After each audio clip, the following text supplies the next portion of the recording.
Hey guys, how's it going? Matt from Foul Ball Productions here. Thank you so much for joining me tonight. I hope that you're doing well. I am doing great. Thank you so much. I just came back from the supermarket and this really hot woman was flirting with me, so I feel pretty good about it. No number though, but mask, COVID, how close can you get? I'll take the win where I can get it. This is my this is the non sequitur show. No, this is my ongoing coverage of every single episode of The Expanse. We are on season 3, episode 3 today. This is my 3 is the theme because this is my third of the day. Started season 3 this morning at 10 a.m. bright and early. Did another one a few hours ago, and here we are for number 3, baby. Boom! I am tearing through these. I am really determined to reach my goal of getting them all watched and talked about before the new season comes out. Now, don't let me confuse you. I've already seen every single episode of The Expanse multiple times, but I love watching it again and talking about it with you lovely people because you guys seem to be into it, which is so cool because this is my favorite show ever. I started covering The Expanse because I had a new channel, didn't really know what I was doing. I was kind of doing episode by episode coverage of new shows, and I had just finished the Umbrella Academy season 2, and I really didn't enjoy myself. I just felt like there was so much going on with it that I had to pick out and criticize. Just so much on that show that I just didn't enjoy. So I was like, you know what I'm going to do? I'm going to do my favorite show, and I'm just going to walk through every episode of The Expanse. Even if no one watches it, it'll be good practice. Well, much to my surprise, it seemed to be a hit. Relative to my channel size, it was a hit. People were watching it. I think like the first episode coverage has like something like 200 views, which on my channel up until very recently was a big deal. It's still a big deal. Every single view I get is a big deal. I'm grateful for everyone who comes. It's awesome. You know, there's a lot of content on YouTube and you come to see me, which is the shit. So thank you very much. I'm grateful for all my returning viewers, all the new people from the one video that's blown up. It's great. It's great to talk about it. Great to have you here listening to me. It's really fun. It's really fun. So about to pop into the new episode, but before we do it, Beltalota. Give me that like button, Luke. My cat, Luke, is running around like a lunatic. Press that like button for me. It helps me. This way, it's always nice to like show, hey, look, likes on my videos. People like what I do. Yes. And more importantly, it feeds the YouTube algorithm. The gods and entities and minor deities that lord over the YouTube universe, they like likes. When videos get liked, they send them out into the world and other people can see it. And that helps me, helps my channel grow, reaches more people, it's spreading the word of The Expanse. You know, I mean, we're doing this for the fandom, for the show, and for me. And subscribe to see all the cool content that's coming out. I'm trying to make it all as interesting as possible. Try to make it fun for y'all while I have fun. And tomorrow we're gonna have a lot of fun. We're gonna watch Con Air. That's December 2nd, whatever day you watch this. We're gonna watch and talk about Con Air tomorrow, 7:30 Pacific. No, I get the times wrong. Sorry, 5:30 Pacific, 7:30 Central. Come check us out. We're gonna talk about Con Air. It's gonna be a lot of fun. All right, enough preamble. Shut up. Oh, well, one last thing. If you want to watch along, the watch party link is in the description. So feel free to click on it and watch along with me. I'm pressing play right now so you can see exactly where I'm at in the episode. So we can kind of have a little watch party. Funsies. Although I think there might be like a little bit of a delay. I don't know. It's fun. At least you have visual reference, if nothing else. I mean, I imagine if you're here, you've seen The Expanse at least once or twice. I'd like to see. Give me some comments. How many times have you guys watched the whole season? Or the whole series, I mean. I'm curious. Because I've watched it many times. Like, I think I've watched it just on my own, just for my own pleasure, like 4 times. And then the last Christmas, my mom was visiting and she had never seen it. She's like, show me The Expanse. And I was like, okay. And we sat there. This was the day after Christmas. So we were both exhausted and hungover. We sat there and watched 10 episodes or something. Like we watched like the whole first season, like burned through it like it was nothing. And so I've watched it a bunch on this. I mean, I've seen it, I don't know, a lot of times. I'm curious to see how many times you guys have seen it, because it is the best show ever made. I mean, I don't know about that, but it's arguably the best show ever. It's definitely my favorite science fiction show ever, but it's relatively new. So that's something that has to hold up to scrutiny over time. And I understand that. So now we've got Avasarala and Bobbie on the Rossi. And this is something that's kind of like a point of not contention, but I guess tension. And yeah, this is great. Bobbie is on the Rossi, but it's a Martian ship and she's a Martian Marine. And none of them are Martians except for Alex. And then she goes, Bobbie goes, "Who defaced the Martian flag on the bulkhead?" And then Amos is like, "I updated it." She's like, "You think that's funny?" And that they're getting into it. But this is the only thing. I mean, if you just look at the two people squaring off, right? Like Bobbie's getting in Amos's face, like she'd bring him down. I'm like, Amos is like 250 pounds of fucking just shredded Navy muscle. And look, he's got this big wrench. Like, girlfriend, what the fuck are you going to do against Amos? Like, I know you're a professional soldier and shit, but like, I don't know. I know in the real world, there are like professional fighters and stuff like that. But it's one of those things I politely put up with. I don't really believe it's possible, at least not in the universe that they've set up. But she's a professional soldier. I mean, she's a professional fighter, whatever. It's just, I don't want to belabor the point, but it's just one of those things where you're like, she better be one hell of a fighter, because this dude's huge. Amos is a beast, straight up beast. Wes Chatham is an animal. So it's just I don't know. I know it's the show and it's the universe, but they do really adhere to physics most of the time, but I guess not when it comes to this particular instance. Sorry, I'll drop it, but it's one of those things that just kind of like, okay, sure thing. But anyway,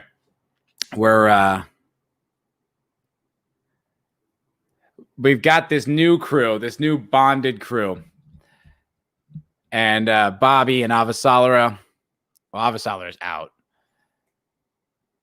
But basically, Bobbie's like, she has her agenda. She has her needs. She needs to get back to Earth, I think, like that. Yeah, to stop what's-his-face, to stop Aaron, right?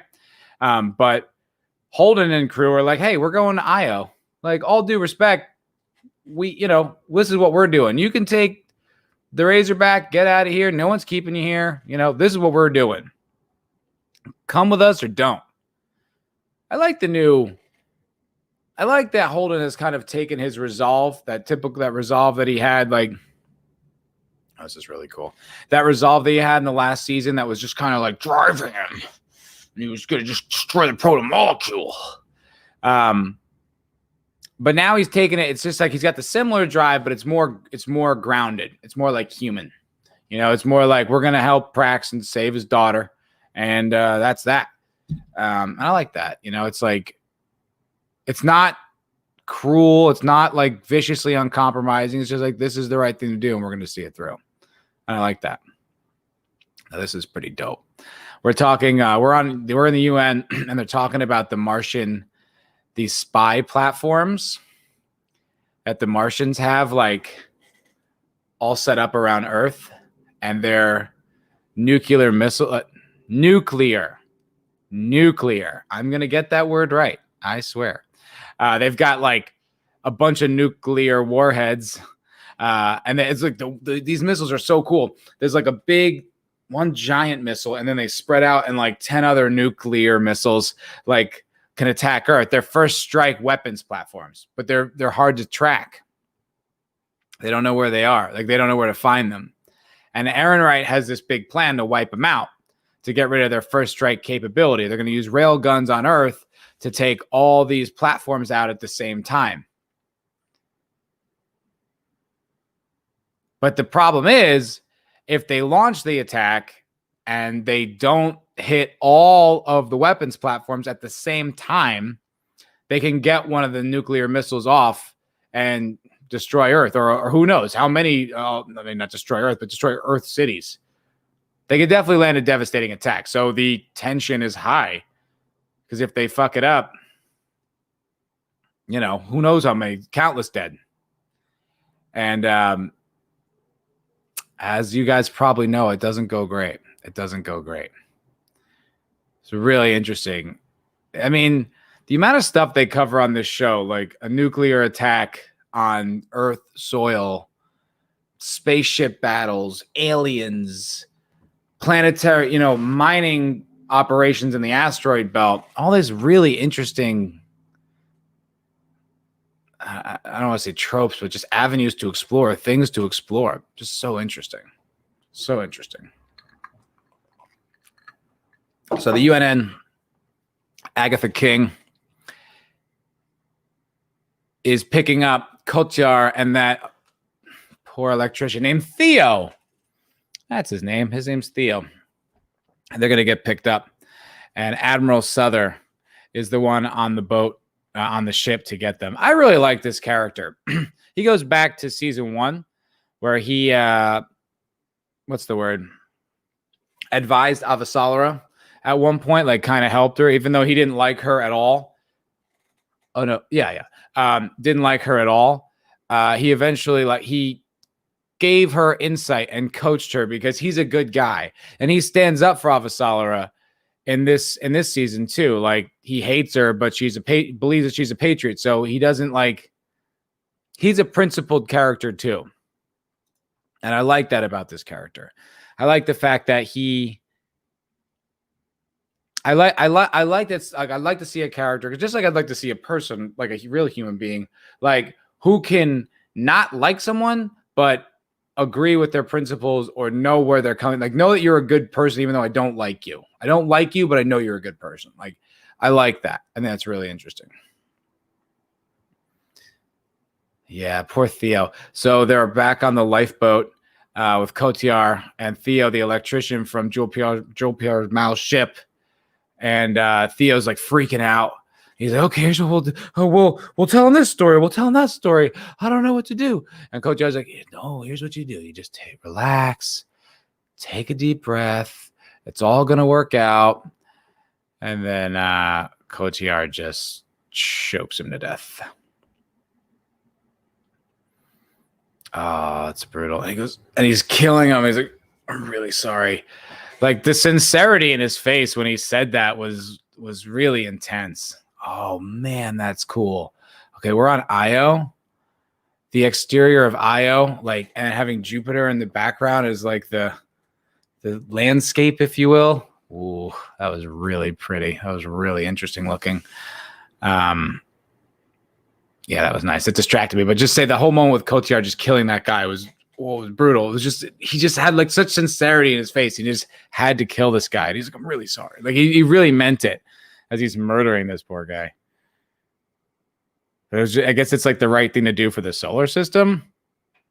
I don't know. It's kind of intense. Kind of an intense thing to do. Had to be done. So we're on Io. Oh yeah. In the labs, in Protogen Labs, and what's his name? Katoa, the kid who's like the proto-molecule kid, like he's got all the injections. He's like coming along and his arms getting all bluey. And now he's like showing off and he can like jump and fly super high. And he's just like, hey, he's like, look at me, I'm up high. And May's like, yay.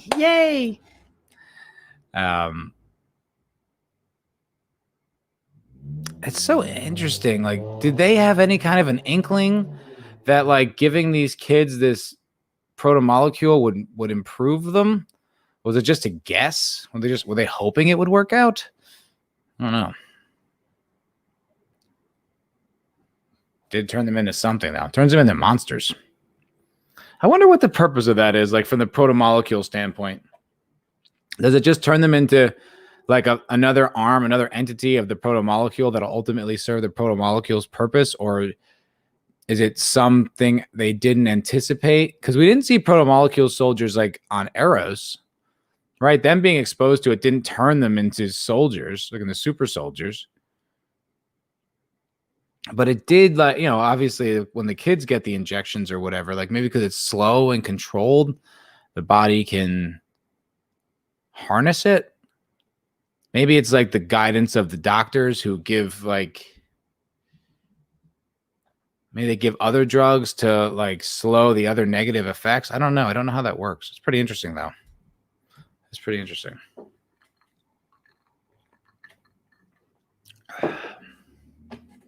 As another scene further developing Prax's and Amos's relationship, which is interesting, and getting a little backstory too on Amos, like his whole Baltimore life, which is a hell of a story, which I know they're going to explore in season 5. And I know there's a novella or a short story about Amos's background. I think it's called The Churn. I haven't checked it out. I want to. It will be something that I eventually get to. But I made a choice to not read anything that has not been put out through the TV show. I want to experience it all like that first. I experienced it TV show first, and I don't want to run ahead. I thought about it. It crossed my mind to like run ahead and read all the other books, but I don't want to. I found this as a TV show. I know TV shows. I mean, I know like visual entertainment. That's my specialty. And I'm going to experience it like that, you know. Hopefully I can avoid as many spoilers over the next 2 years. And yeah, that's the choice I'm making. I'm sticking to it. God damn it. God damn it. That's my choice. I'll read the books eventually, because when there's no more Expanse content, I'll have to read them. I'll have to read to get my Expanse fix. Get my Expanse fix. Avasarala is in the med bay, seeing the fact that the entire solar system is at war. This is pretty interesting. And now we're seeing Bobbie and Avasarala's bond grow deeper. I mean, now that Bobbie saved her life, you know, I mean, that would do well for a friendship, I would think. I think that would help for trust. Now Avasarala and Holden are having their moment. They're bonding a little bit. It's pretty crazy. It's pretty crazy all the different events that had to happen to bring these two together. And yet it makes sense. Like, it's plausible in the universe that they've set up. Like, I kind of buy it. I mean, that's pretty awesome. Like, you never think these two characters would ever end up together. I mean, you've got Avasarala as the undersecretary of the UN, you know, the powerful government. And then you got, you know, these guys, the Rossi, Holden on the ass end of the solar system doing God knows what. You know, when you first meet them, they work for Pure and Clean, and they're just, you know, hauling ice, and then they get thrown in the middle of this situation, and she's like torturing Belters to get information about the OPA. And now they're on the same ship having a conversation. Wanted to go to Io. And I love there's another really interesting example of people with conflicting goals creating conflict. No one in this situation is bad. Avasarala wants to end the whole war, and she wants to go back to Earth and expose Aaron Wright and Jules Pierre Mao and the whole thing with the proto-molecule soldiers and all that shit. And Holden's like, listen, man, he's like, I just want to, I made a promise to save this guy's daughter, and that's what we're doing. We're going to Io. We're going to do it. We're going to fix it. That's what we're doing. Sorry. That's the plan. And so I get distracted by the dialogue. It's so interesting. Like, they're just going back and forth. Avasarala is so convincing. So convincing. If you're watching this live, definitely check out the watch party link, because it is such a good show. Such a good show. You owe it to yourself to enjoy more of the Expanse when you can.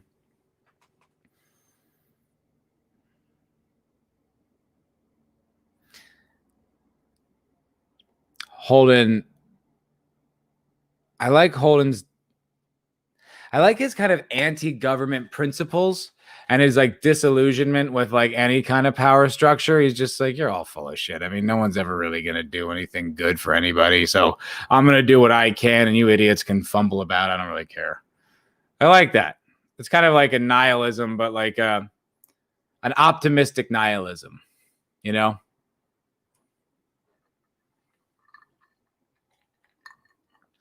So now Admiral Nguyen.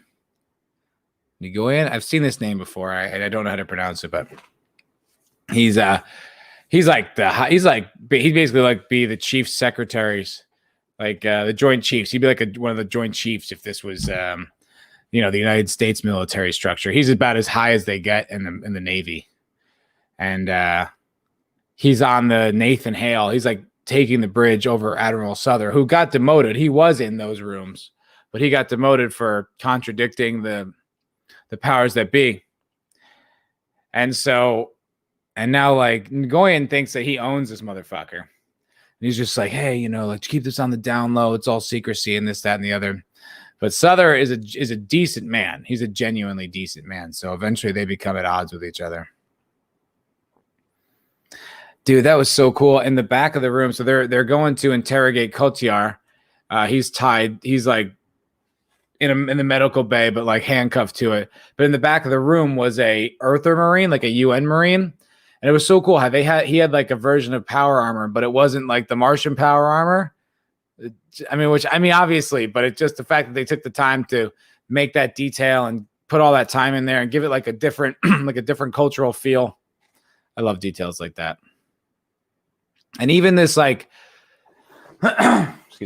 excuse me, even this UN ship looks a lot different than all the Martian ships, like a lot different. Like this is the med bay of the Nathan Hale, and it looks like a completely different.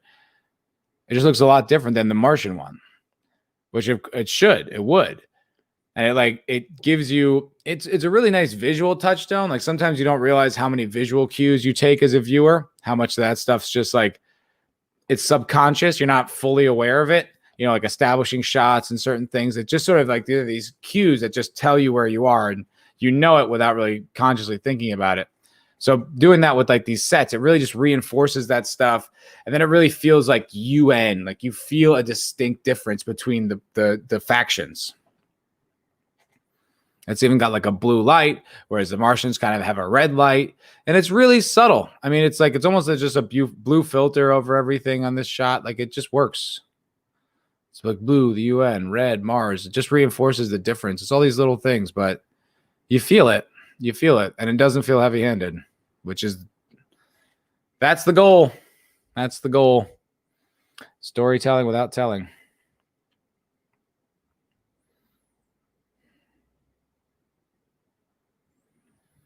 So, yeah, Cotillard's kind of fucked too. I mean, because Aaron Wright is like, he's the power guy. And now that like they know they've got Avasarala as right-hand man, spy, he's as good as dead. He's going to get executed. I mean, it doesn't quite go that way, but as far as he knows, it very well could.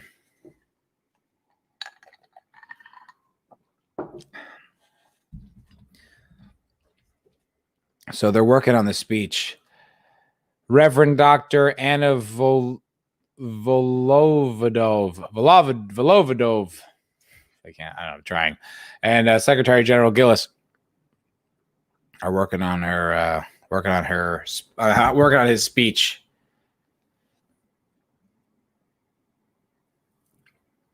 And I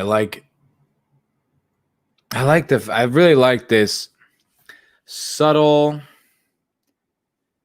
not manipulation, but this subtle like departure where she's coming in to help and she wants to write a good speech to inspire the people of the world.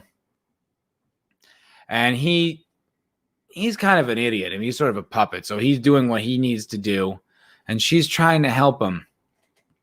But once, I guess it's after the bomb drops, then he rallies everyone for war. And she's just like destroyed. And she sees Aaron Wright as like the evil, like sees right through him. That's really good. Her journey is great. And then I like that halfway through the season, even though she's, I'm in the wrong place, I should be back with my family, I should be back with the clinic, what am I doing here? Then she decides to stick around and get on the ship that's going to explore the ring, which is interesting. It's interesting to see the character like make that decision selfishly, but also kind of selflessly too. It's like for the bigger thing, but also selfishly, she's super curious about it.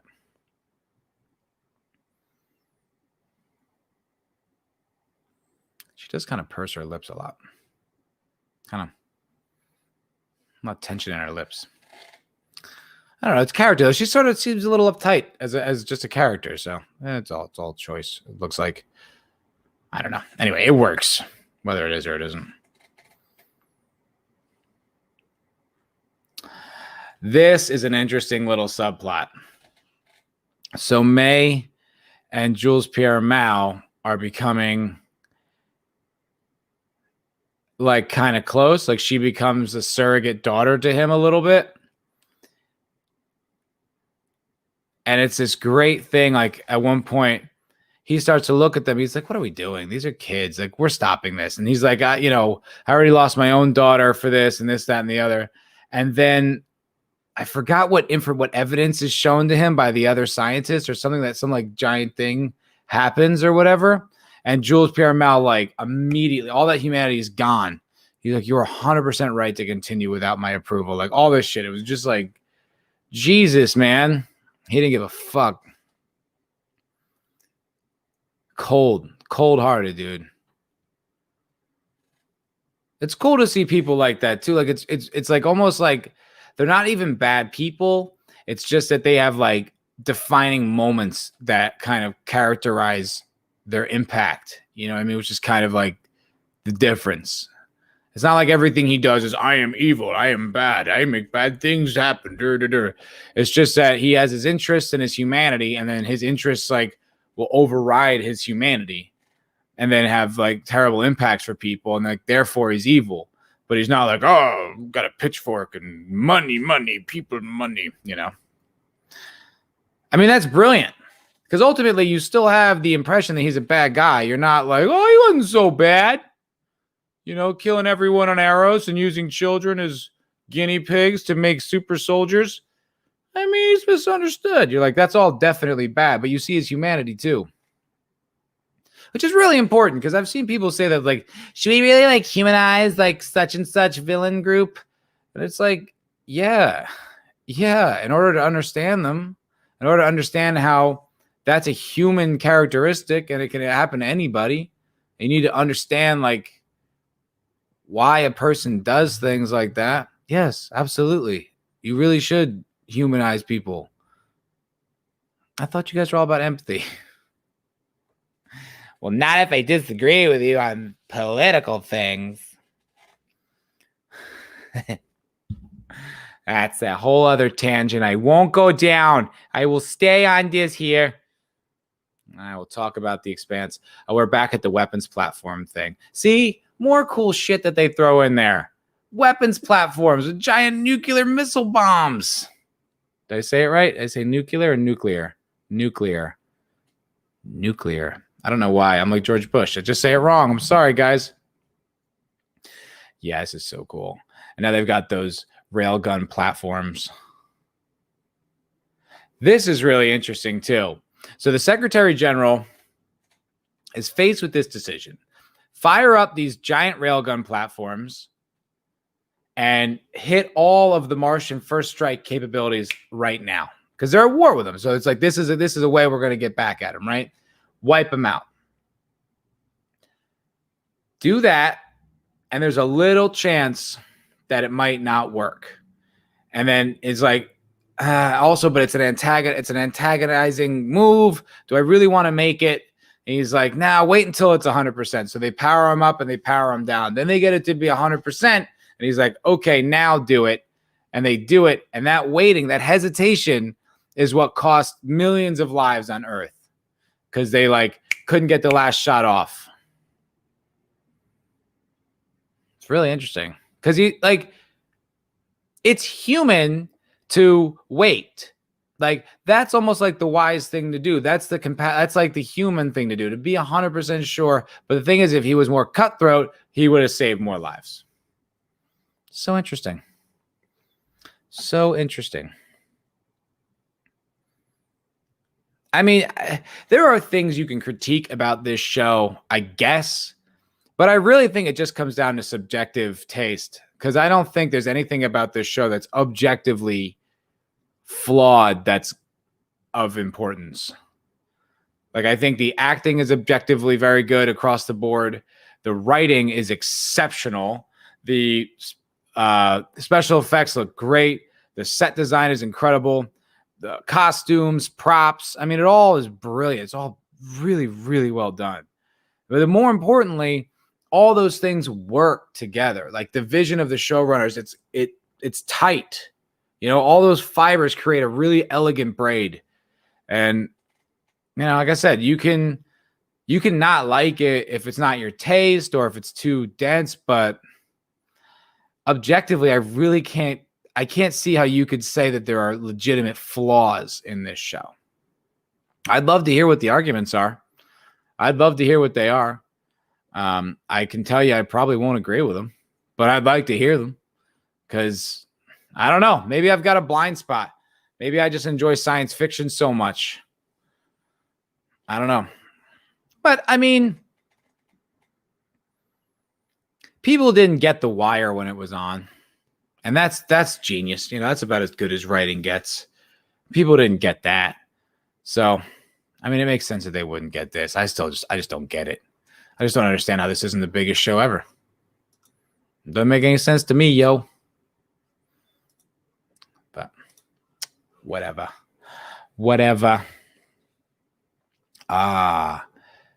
Holden now is getting all the details on the proto-molecule soldier.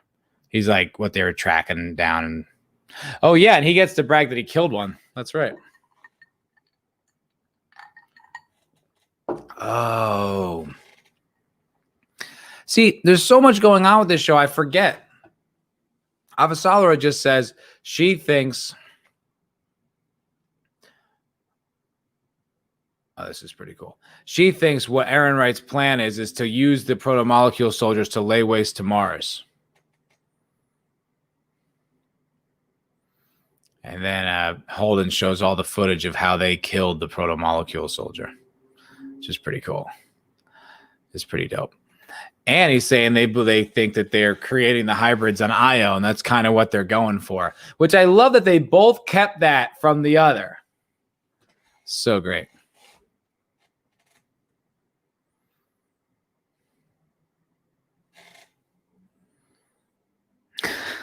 Amos. I love Amos.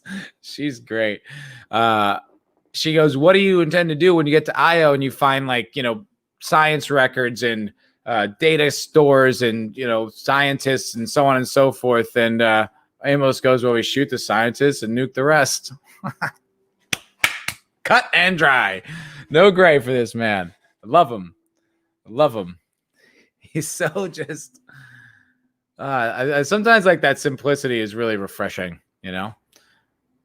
It'd be nice to not see the world like gray, just black and white. Easier way to go through life. But that's why he needs someone to guide him, because he doesn't always have the best moral intuition, as it were. Avasarala is like, yeah, we should nuke Io. Is she still trying to convince them to take her back to... Oh, no, she was convincing him that she doesn't want the proto-molecule. She doesn't want the proto-molecule soldier for Earth. She's just like, I'm with you. Let's, like, wipe it out. It's bad. It's bad for us.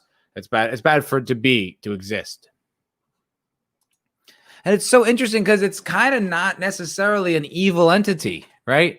It's just being used in an evil way. I mean, we think... Yeah, it's not like the proto-molecule's existence is not malicious. It's just powerful. And without the guidance of, I guess, whatever race or whatever alien race that created it, it just kind of does things. And it's trying to figure out, it's trying to learn. It's like reconstructing its creators. I think. Or are the creators talking through it? I don't know.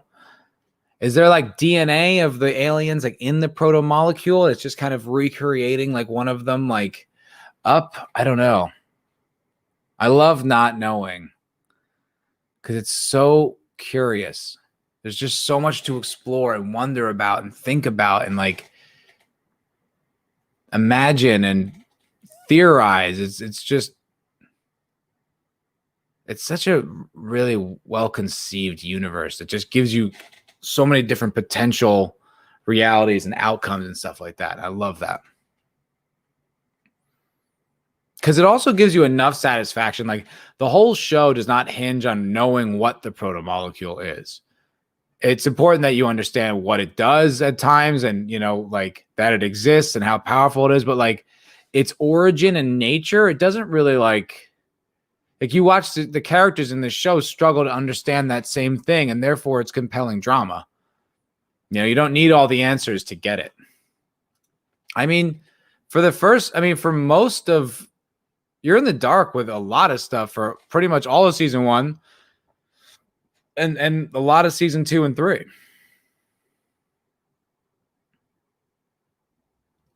Admiral Souther is kind of making a play on the Nathan Hale. This is when he wants to go down to Kotyar and interrogate him himself because he knows that he was lying to what's his face. Because he wants the truth. He knows about what's her name, Avasarala. He knows Avasarala like is a patriot, not a good person, but a patriot. And then he cleverly uses the fact that the electronics on this deck have been fucking everything up. That's pretty cool. That Earth armor looks really intense. It looks more like medieval armor. It kind of looks like the Mandalorian's armor, actually. All just like metal and steel and like clank, clank, clank, clank. Doesn't look quite like as cool or as elegant as the Martian armor. I love the Martian armor. Man. You'd think that'd be a prerogative of the UN to have their own kind of power armor. Maybe they do. Oh, man. Nagoyan fixed it up, figured it out right away. He knew exactly what Souther was doing.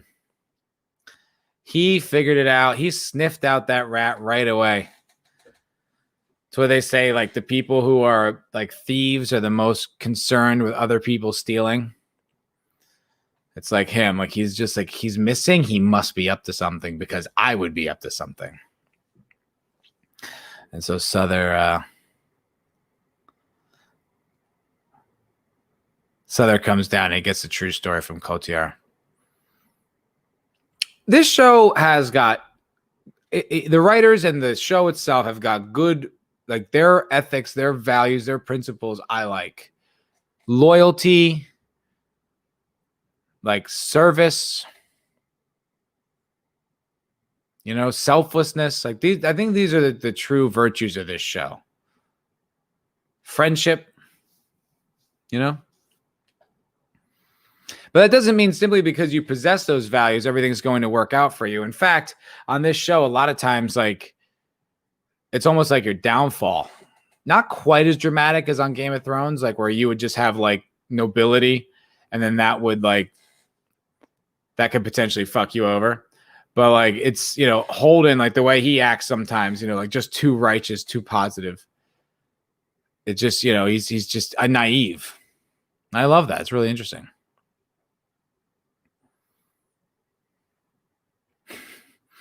Kotyar is good. I like him. Who is that guy? Nick E. Tarabay. What is Nick Tarabay's background? He's a Lebanon-born American actor. Oh, he was on Spartacus. Oh, that was a pretty good show. I only watched a few seasons, but it was good. What is this he's in a trailer for? Oh, he was in Pacific Rim, the second one. Yeah. He's known for, it says 4 things, and none of them are the Expanse. How dare you?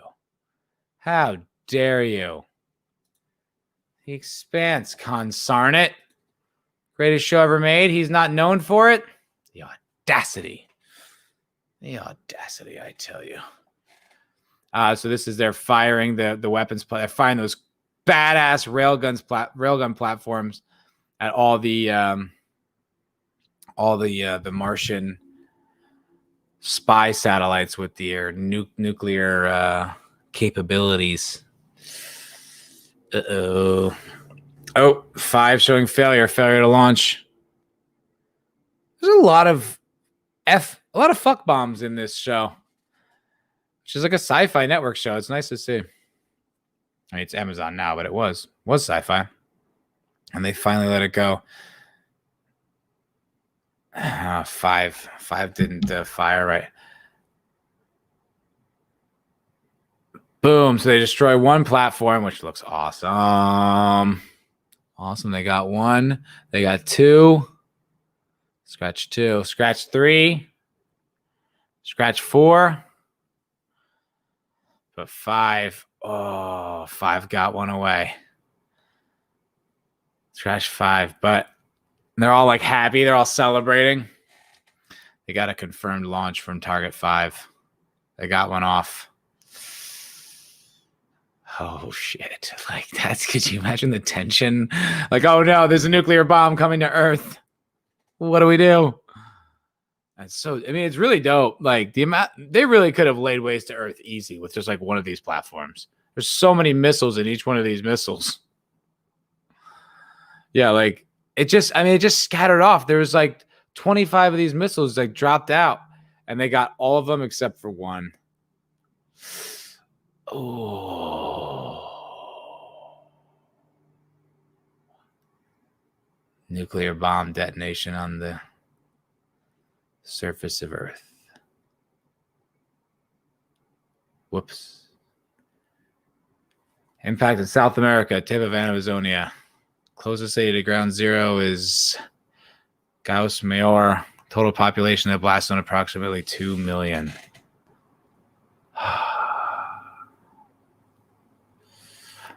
And the railguns fucked up because they charged them up and then charged them down. Oof. Man, that's fucked up. What a mistake. And like how near perfect it was too. Like how close it was, like to just getting everything right. Just that 1 second of malfunction. And it finally went. I mean, if they didn't, like Earth could have been wiped out. If that never fired, Earth could have been wiped out. Because just one of those missiles had like 30 missiles. If they let 10 of those go, you got like 300 missiles. I mean, obviously Earth's planetary defenses weren't good enough because they couldn't stop 1. Oof. Yeah, wow. It's fucked that Mars launched that attack too. Damn. Like, even though they were being attacked still to nuke Earth. Man. Oh, this is, this is Jules Pierre Mao's moment of clarity. He goes, we're torturing children. What are we doing? Stop it. And the head scientist is like trying to tell him like how to do it. He's like, keep going. And he's like, it's not a debate. The experiment's over. Shut it down. You shut it down. You shut it down now. If you guys like Die Hard, Christmas week, Die Hard stream. Here we go. Obviously, I can't show the movie, but we're going to talk about it, baby. It's Christmas time. Die Hard, probably the 23rd, 22nd. Yeah, boy, talking Die Hard. Back to the Expanse. Oh, this is cool. This is cool. Obviously, like Naomi's and on the Rossi, like in the galley, just chilling, and Avasarala is trying to be cool. She's trying to be cool, like trying to be a friend. And Naomi's having none of it. None of it.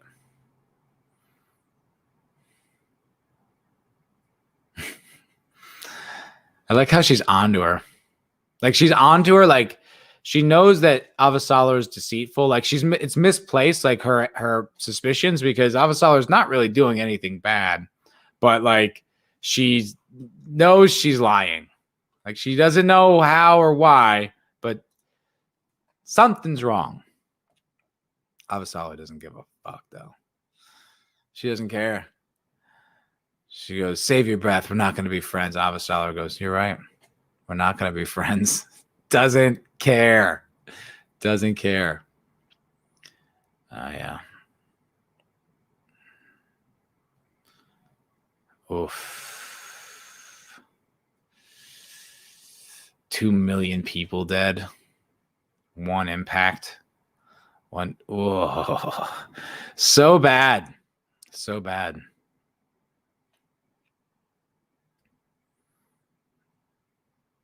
Dude, Aaron Wright is so smug. He's so smug.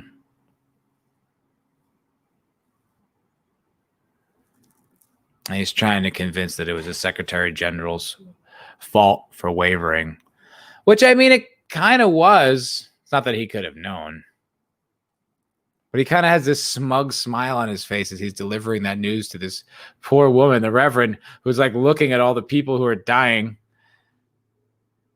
He's just like, could have been avoided.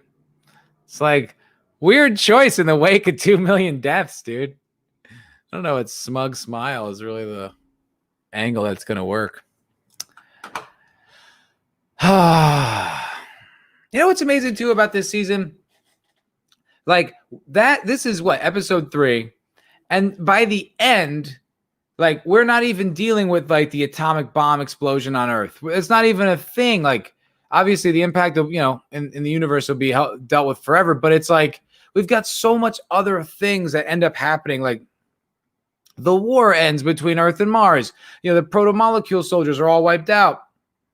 Then the proto-molecule like turns into this big Stargate, and then we're all fighting over that. Like, this season is, I mean, it's my favorite one. So much happens on this season. It's so interesting. It changes and journeys. It's such a great season of television. Well, this episode is done, guys. This episode is over, and I thank you very much for watching with me. It's really fun. I'm glad that you guys love to check this shit out. I love The Expanse. Obviously, it's my favorite show on TV, and I strongly endeavor to bang out every single one of these episodes before the new season. And when the new season comes out, you better believe within a few days of release of the episodes, I will be online talking about them. I'll be talking about them with hopefully Lindsay and Jake D and Thoth and all the fandom menace Expanse fanatics. So stay tuned, man. Stick around. We're going to be talking about The Expanse for a long time. So I appreciate you watching. Press like if you haven't, subscribe if you haven't, and you have a wonderful, wonderful evening. Toodles.